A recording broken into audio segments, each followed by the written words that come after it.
Before we were free. Chapter 7, Lying Policeman, pages 77 to 89. Pappy whistles his special time to go whistle from the hallway. He's driving me and Mundine and Sam to school. I'm lingering in Lucinda's bedroom, watching her pack and repack her small suitcase as there's going to be a test on it when she lands in the United States. Mommy comes to get me. Pappy's waiting. I want to stay until Lucinda leaves. In fact, I don't want to go to school at all. My eyes are all red from crying and my tummy is upset. But Mommy insists, Anita, we've got to make everything look as normal as possible, even I'm not going to the airport with the Washburns. She reminds me. Now come, you'll be late. I turn to face Lucinda and we collapse in each other's arms, sobbing. She finally pulls away, trying to be the brave one. Don't forget, she says. I nod, though I honestly can't remember what is it I'm not supposed to forget. Nothing feels right today. Just past our house, the police have stopped a car, and the passengers are getting out with their hands in the air. Pappy's jaw tenses up. I slip the crucifix around my neck into my mouth, something I've started doing when I need extra good luck. Pappy slows often for the speed bumps that have been appearing all over the city. Everyone calls them lying policemen, which makes me think of dead policemen buried underneath the street. I suppose with all the crazy stuff happening, my imagination's going wild. My biggest fear is that something I've done or said will cause us to be killed. What if Lorena tells the same about how I kept my diary hidden under my pillow that I erased every night? I mean, that has to sound suspicious. Please, please, please. I pray to the little crucifix in my mouth. We stop at the high school to drop off Mundine. He must know how bad I'm feeling because he turns around in the front of seat and ruffles my hair like he used to when I was a little kid. Maybe later we can go for a drive, he offers. Mundine is allowed to take the O'Tony's hot rod up and down the driveways in the compound. He's been so nice, makes me want to cry. I don't dare open my mouth, afraid I'll sob words out.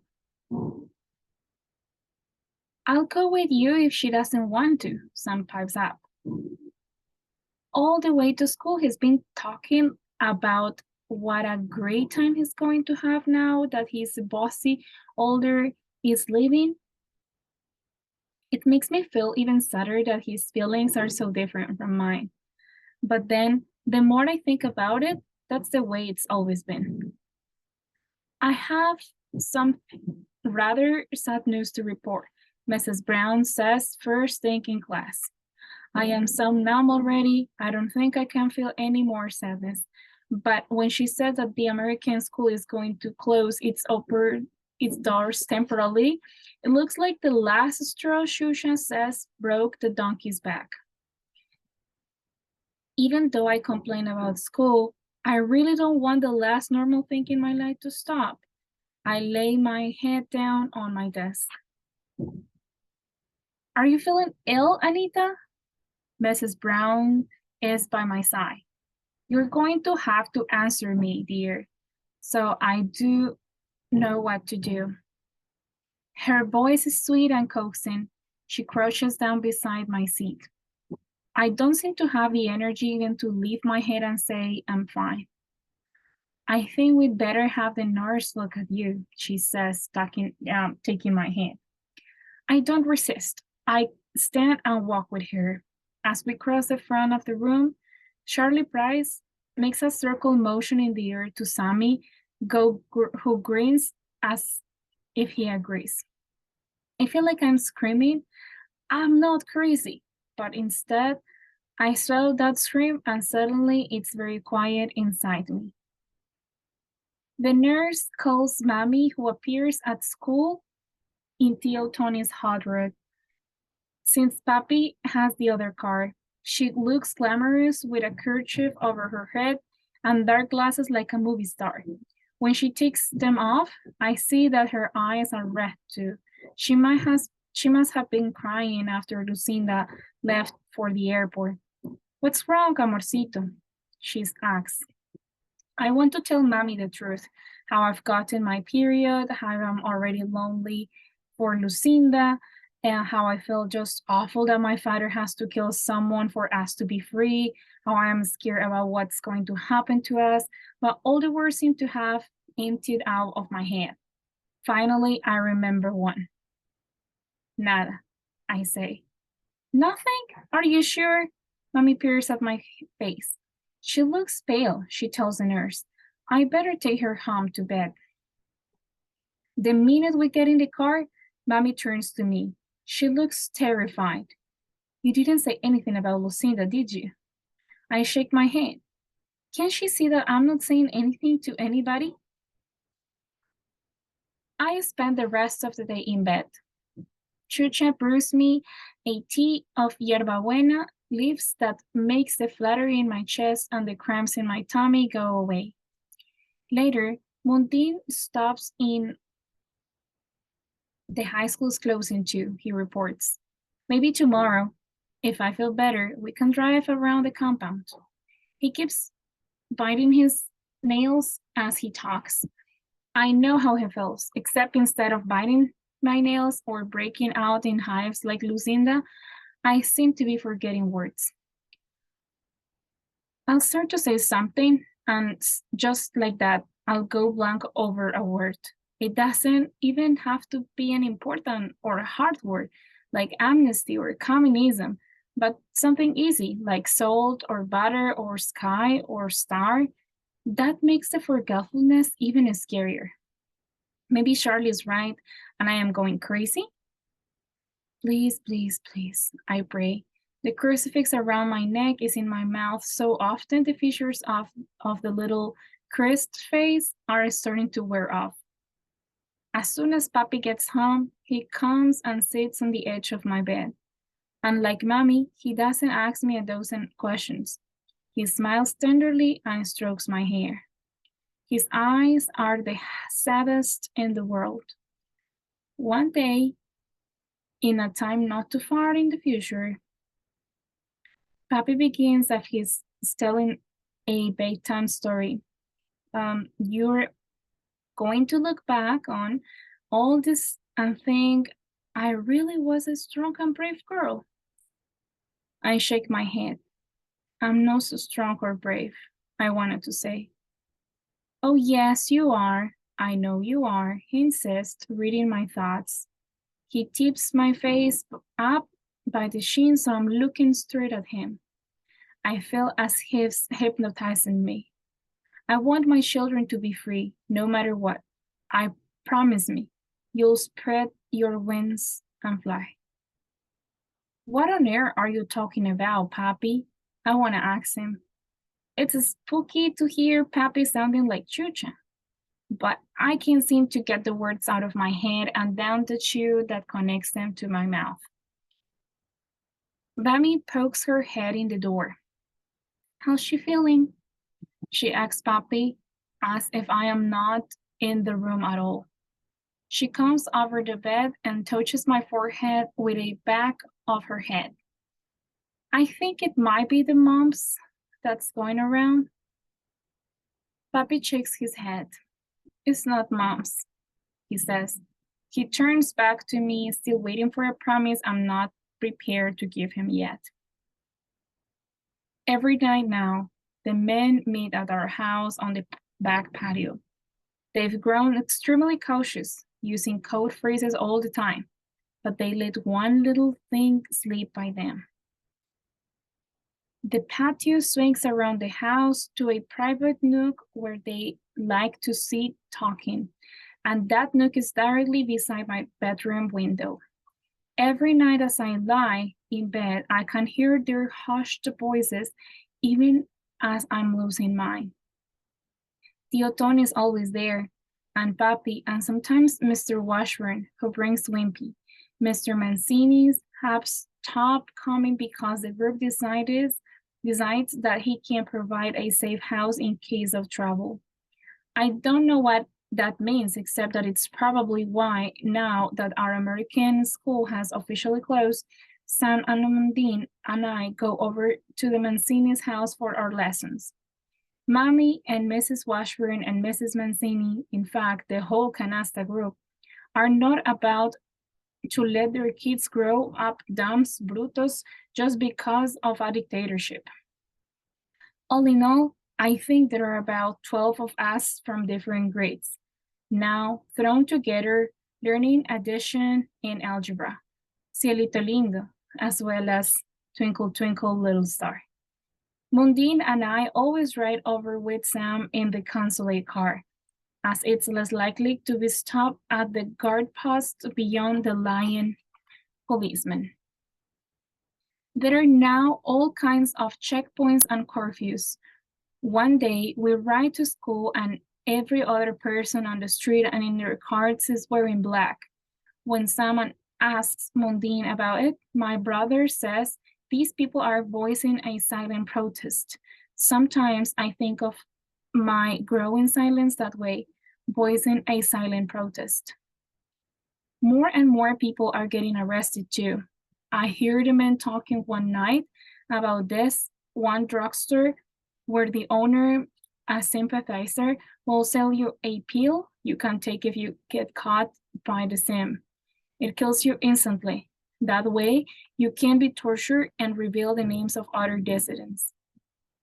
Every time I help Shusha with the laundry, I check all of Pappy's and Tio Tony's pockets just in case they've forgotten their pills there. I plan to flush them down the toilet, all but one, which I'll keep for myself. In case the sim take me away, I'll slip that pill in my mouth and then my crucifix. Maybe God will forgive me for committing suicide to avoid being murdered. So much for trying to be brave and strong like Joan of Arc. Ya esto no se puede soportar, Tio Tony is saying. This has got to stop. They've been waiting around for weeks for the delivery of what they call the ingredients for a picnic. Tonight is no different from any other night, except that their voices are starting to sound more desperate. The Americans are playing with us. That's what you don't realize, Tio Tony continues. I know he's talking to Pappy, who says that after the way Washburns helped with Lucinda, he trusts ese caballero with his life. It's not Washburn, it's his people in Washington dragging their feet, another voice is saying. El pobre Washburn, Pappy agrees. Poor Washburn, he is on his way out. So the Washburns are leaving to join Susie in Washington.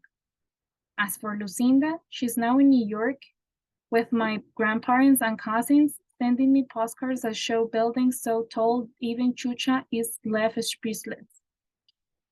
Lucinda signs her name, Marilyn Taylor, after her two favorite actresses, Marilyn Monroe and Elizabeth Taylor.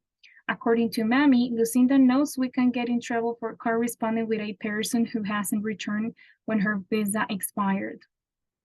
The door opens a crack, and a dagger of light cuts through the darkness. It's Mammy checking up on me. She usually waits until all the men are gone, but maybe she wants to catch me before I fall asleep. Are you up, amorcito? She calls into the room. Of course, had I been asleep, her calling out would have woken me up. I turn on the 3 monkey lamps so that she feels invited in. Mommy sits down beside me on the bed. She chuckles when her eyes fall on the ceiling lamp.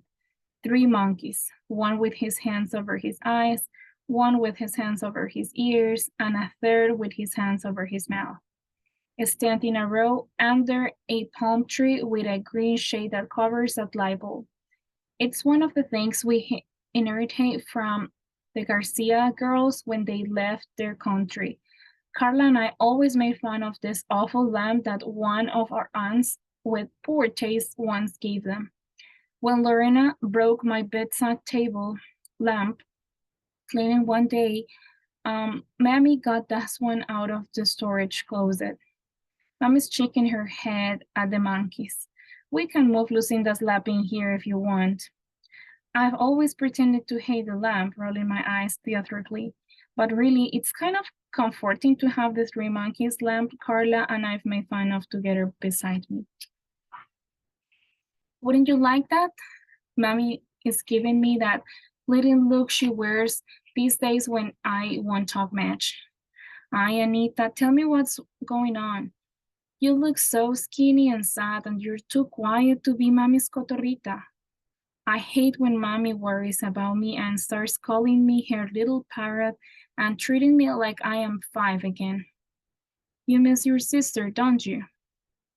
And now I have not bad news, just a change. The Washburns are leaving. My voice comes out hoarse. I guess from not using it much anymore. How did you find out? Mommy looked puzzled. Sammy doesn't even know. She continues studying my face for clues as to what I'm feeling her eyes feeling. Maybe we've told too much? We made you grow up too fast? Mommy, don't. I've forgotten the word for cry. I put my little crucifix in my mouth. Sometimes doing so helps me remember the word for what I wanted to say. I'm sorry. I'm sobbing now. She reaches for me and holds on so tight. I'm reminded of the hug she gave Lucinda the day El Jefe roses arrived. I wanted you to have a childhood, Mommy sniffs, wiping her tears.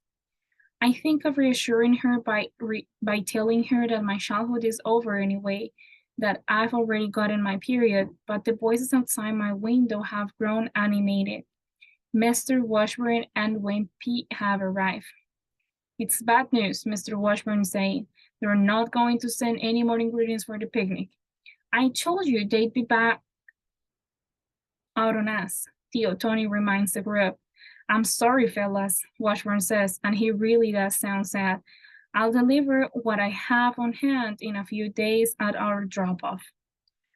Our usual place, Wimpy confirms. Mommy looks like the monkey with his hands over his mouth.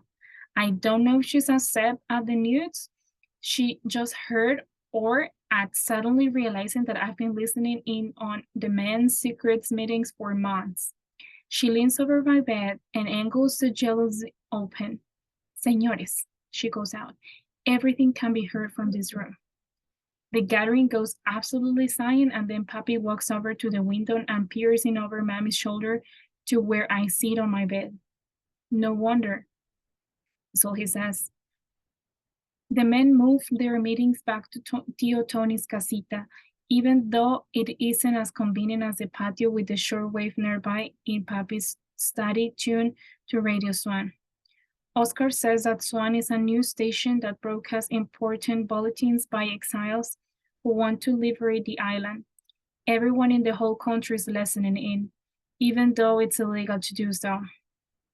I've heard the men say that there are dissidents everywhere, even among the armed forces and policemen and cabinet members, just waiting for a signal that El Jefe is out of the way. One time, I tried turning on the shortwave, hoping to hear that we were free, but I don't know which knob is for the volume and radio blares for a minute. Mommy hurries in. What are you doing, Anita? Come along now and help me to get the card table out. Mommy wants me by her side at all times when I'm not at the Mancini's. With only Chucha left in the household, I've taken over lots of little jobs, including helping out when the canasta group comes over, cleaning ashtrays, refreshing glasses of lemonade. Hey, sweetheart, Mrs. Washburn calls me over to her side one afternoon. She puts her card face down on the table. Are you going to miss your pal Sam? Although Mr. Washburn won't be leaving until late June, Mrs. Washburn has decided she and Sam will join Susie in Washington soon. It's April, and Sam has already missed too much of the school year, and Susie is proving to be a handful for her poor grandparents. Mrs. Washburn puts her arms around me and squeezes hard. Why haven't you been coming over to visit? Did you and Sammy have a little squabble? She winks at Mommy. Obviously, they've been talking about me. Maybe you'll come to visit us in Washington. I know I'm being rude, but I can't come up with the words to answer her. Will you come and visit us sometime? Mrs. Washburn persists. I can feel Mommy's eyes prying the words from deep inside. I try to pull them out myself, but they won't come. All I can do is shake my head. Young lady, Mommy corrects, no matter how worried she is about me, and she still won't stand for rudeness. That's no way to turn down an invitation. But Mrs. Washburn waves Mammy's scolding away. She gives me another tight squeeze. Can she see that I'm not a little girl anymore? That I have breasts that hurt when she does that? Thank you, Mrs. Washburn, my mother coaches. Thank you, I echo in a small voice I've learned for being polite.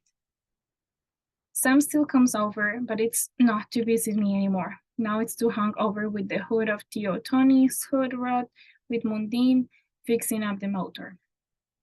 Tio Tony has promised Mundine the car as soon as my brother gets his license when he turns 16.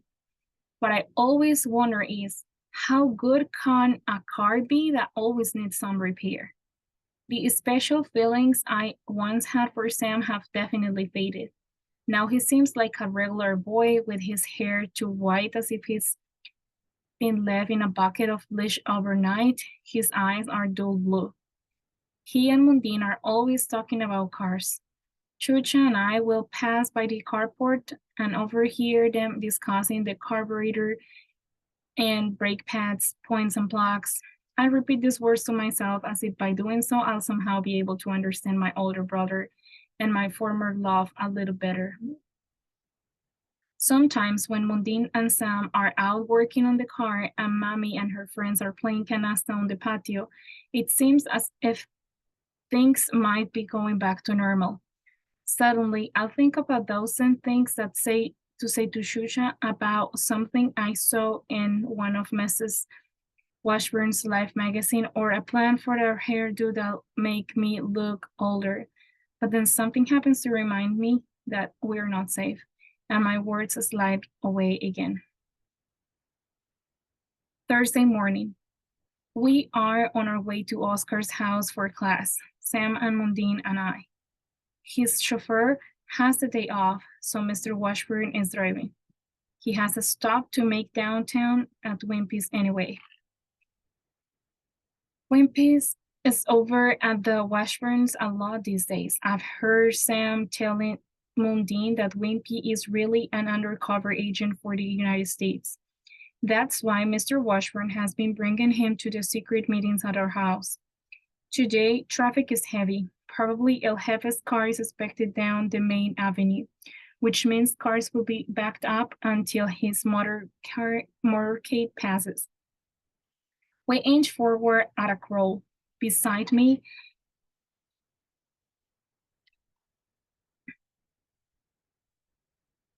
in the back seat, Sam is looking uncomfortable, squirming his way and that. Suddenly, the car ahead of us brakes, and as we brake too, the car behind rams into us, and the trunk flies open. Mr. Washburn is out of the car in a flash. From the guard post, two policemen who have seen the accident head down to block toward us.